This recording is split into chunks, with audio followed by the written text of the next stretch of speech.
Hey guys, welcome back to Minecraft the Shipwreck. Today we will be reading chapter 11, which is titled Jake.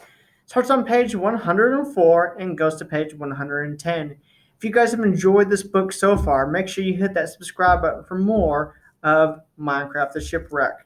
Without further ado, chapter 11, which is titled Jake. Jake pulls the chain link fence aside where it's loose and slips inside the construction site. He carefully pushes the fence back into place and squeezes past the overgrown shrubberies. The past week has been busy. Tractor loaders are now parked in front of the community center, and rows of construction materials have been stacked carefully. The entire front entrance is closed, with signs redirecting residents to use the west and south doors. Raya's Construction and Design thanks you for your patience. Jake ducks under the yellow caution tape hastily, draped between two tractors, and walks toward the community center. The power has been working this week, but he doesn't know how much longer it will be on. Judging from the rate of the equipment stacking up, the power will probably be shut off soon. Too soon. The Wi-Fi finally works in the apartment, but his old projects can't compare to the mystery of Bella's world, which is only hosted on the local area network in the computer lab. Jake's been spending all the time on the server when he can sneak downstairs and away, but there's been a new development since bags and bags of concrete arrived: a security guard. The first time Jake saw the man, he pretended he was going to get the mail. Grant, his name tag read, a round faced guy with a ring of keys jingling on his belt. After a few days, Jake's figured out his schedule. Grant shows up at 10 o'clock at night, and Jake once saw him leaving at 6 in the morning. During the day, they deliver items, and Dad is usually on site as well, talking with Isabella and people wearing hard hats. Jake's found a routine. He hangs out at home, unpacking or reading his comic books or surfing the web. The crew usually leaves around 4 o'clock, and Dad generally has to stop by the design office for stuff. So Jake can sneak in a bit of time before he has to eat dinner with Dad. Sometimes after dinner, he'll try to get some time in before gets there, but it's been tricky to navigate the timing. Jake's used to being on his own for most of the week, but now Dad's been making dinner and asking questions about his day and keeps ba- badgering him about when he wants to see a Dodgers game. It's weird but nice, but also Jake's got a mystery to solve. He has to know the answer. Who put the riddles there? What does it mean? He's only solved one of the clues so far, and he's stuck trying to prepare for the next one. The whole thing has led to something big, something amazing. He knows he saw a mermaid. He's sure of it. He hasn't seen any others since then. But what if there are more? There was one huge mural in one of the villages he came across that was interesting. The designer took painstaking effort to build an incredible wall made of the different blocks of all colors and textures. Up close, it was just a cluster of color, but after trekking across the valley next to the village and climbing up a mountain, he can see the whole picture.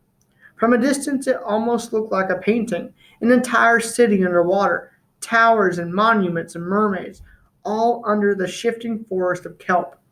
Bright sunshine shimmering through the water, chests filled with golden treasure, and gems glimmering everywhere. Jake remembers how he felt, standing on the mountain top, looking at the image of the underwater city filled with awe. That's the treasure at the end. He just knows it. Jake feels like an explorer in the old days, itching for adventure and treasure. He only just started here, and he can't lose the one interesting thing he has going on. No community center, no computer lab, no mysterious Minecraft server filled with mysteries. He can't lose the secret of the server, not just yet. It doesn't exist anywhere without the land, and once that's gone, who knows if he'll ever find it again. This place, this refuge, the world of Minecraft. He has to solve the puzzle. Jake checks his watch. It's already 9:30. He wanted to get away earlier, but Dad really got into dinner and making it together. They baked a pizza, which actually turned out pretty good. Jake had a lot of fun picking out toppings and customizing his own pie and making fun of Dad and his olives. Finally, once Dad was in his office again, Jake slipped away. He doesn't have much time, but he can make good progress. Jake pads across the empty space toward the community center. In the distance, he sees the glow of a light. Jake freezes. No one else should be here. Grant isn't on shift yet. A door opens from the other side, and there's the shuffle of shoes on the dusty concrete pavement. Jake tries to shift and hide behind the tractor, but his foot gets caught in the thread, and he slips. His phone falls out of his pocket, clattering loudly against the ground. Shark, is that you? Jake squints, and in the darkness, he can make out a face and slick back hair. Tank? He asks in disbelief. He stands up awkwardly, relieved it's not the security guard. Tank frowns at him. What are you doing here? What are you doing here? Tank blinks, looking at his feet and then back at Jake before speaking slowly. None of your business. Meeting up with my friends. He glances outside. There's a hill that's supposedly haunted, and we were going to check it out. Something a scaredy cat like you would hate. Tank folds his arms together. He looks menacing in the dark. What kind of name is Shark? What kind of name is Jake? Tank tosses back at him. What are you doing, anyways? Nothing, Jake says. Don't look at the community center. Don't look at the community center. Shoot. Tank follows his gaze. No one's supposed to be here. Just forget you ever saw me. You didn't see me, okay? Jake wants to yell in frustration. Is Tank going to wait here all night? He can't go play Minecraft now. He guesses he could just go home. Maybe he could pretend to leave and watch and wait until Tank leaves. Tank grins at him in the dark. All Jake can see are his teeth gleaming. It's gonna cost you. No way. I don't have any money. Footsteps. Jake's heart leaps into his throat and he ducks behind the tractor, sinking into the dark. He squeezes in on himself, trying to make himself as small as possible. Tank glances behind himself and curses, turning around quickly, like he's looking for an exit and thinking fast. Something falls out of his pocket and clatters to the floor with a loud metallic clank. To Jake's horror, Tank heads right for him and his hiding spot. In the distant streetlight streaming through the community center, Jake can see the metal tool lying on the floor. Why do you have a wrench? Jake whispers in horror. What were you going to do? The footsteps get louder. Nothing. I was just holding it. Tank grunt whispers. Move over.